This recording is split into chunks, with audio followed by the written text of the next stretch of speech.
চাল দিয়ে পায়েস তো অনেক খেয়েছেন, একবার চাল ছাড়া এইভাবে পায়েস তৈরি করে দেখুন। খেতে কিন্তু অসম্ভব মজার হয়েছে, আর খেতে কতটা সুন্দর হয়েছে কাউকে না বলে খেতে দিলে বুঝতেই পারবে না কী দিয়ে পায়েস রান্না করা হয়েছে। এখানে নিয়ে নিলাম মোটা দানার 1 বাটি সাবু নিয়েছি।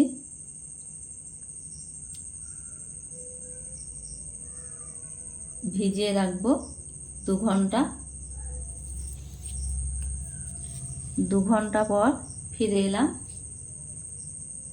দেখুন, হাত দিয়ে দেখিয়ে দিচ্ছি, অনেকটাই নরম হয়ে গেছে।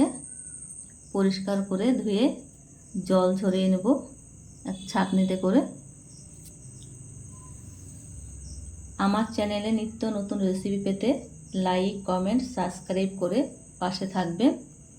এইভাবে রেখে দিয়েছিলাম 10 মিনিট। জল ঝরে গেছে, দেখুন একদম ঝরঝরে হয়ে গেছে। গ্যাসে কড়াই চাপিয়ে দিলাম, স্বাদ মতো চিনি দিয়ে দিলাম ক্যারামেল তৈরি করার জন্য। এই সময় গ্যাসের আঁচ একদম কম থাকবে। দেখুন আস্তে আস্তে কালার হয়ে গেছে।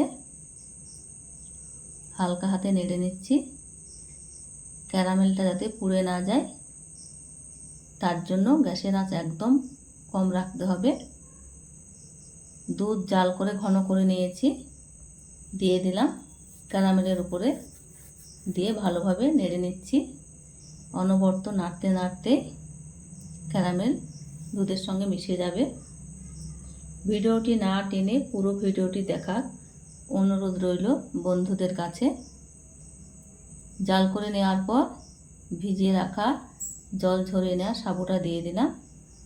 এইভাবে নেড়ে চেড়ে আবার 5 মিনিট রান্না করে নেব। এখানে 2টো এলাচ দিয়ে দিলাম সুন্দর ফ্লেভারের জন্য। 5 মিনিট রান্না করা হয়ে গেছে, নামিয়ে নিয়ে এদিকে ফ্রাই প্যান চাপিয়ে 1 চামচ ঘি দিয়ে দিলাম। দিয়ে দিচ্ছি কাজু বাদাম, ঘিয়ের সঙ্গে হালকা করে ভেজে নেব। ভিডিও নোটিফিকেশন পাওয়ার জন্য বেল আইকন প্রেস করে রাখবেন। এখানে দিয়ে দিলাম কিশমিশ, হালকা আঁচে ভেজে নেব যাতে পুড়ে না যায়। দেখুন ভেজে নেওয়া হয়ে গেছে, এবার নামিয়ে নিচ্ছি। এদিকে পায়েসটাও হয়ে গেছে, একটা বাটি তুলে নিচ্ছি। কুক অ্যান্ড ফুড থেকে সবাইকে স্বাগত জানাচ্ছি। আশা করি যে যেখান থেকে ভিডিওটি দেখছেন সবাই ভালো আছেন ও সুস্থ আছেন। পায়েস ঢেলে নিয়েছি, উপর দিয়ে ভেজে রাখা কাজু কিশমিশ দিয়ে দিলাম, ভালোভাবে নেড়ে নিয়েছি। ভিডিওর কোনো অংশ ভালো লেগে থাকলে বন্ধুদের সঙ্গে বেশি বেশি শেয়ার করে দেবেন। বাচ্চাদের স্বাস্থ্যসম্মত খাবার লাইক দিয়ে পুরো ভিডিও দেখে নেবেন।